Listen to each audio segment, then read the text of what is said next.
Proper preservation is crucial for justice. Adherence to guidelines ensure evidence integrity and safeguards the legal process. Why crucial for justice?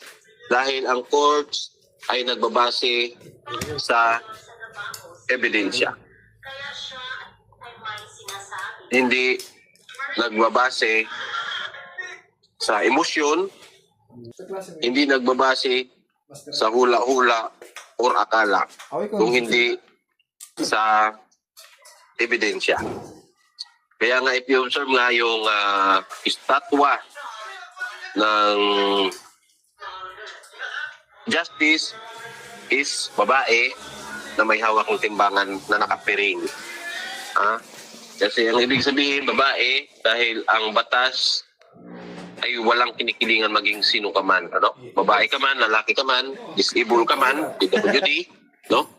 Member ka man ng LGBTQ+, bata ka man, matanda ka man, pantay-pantay ang ating batas.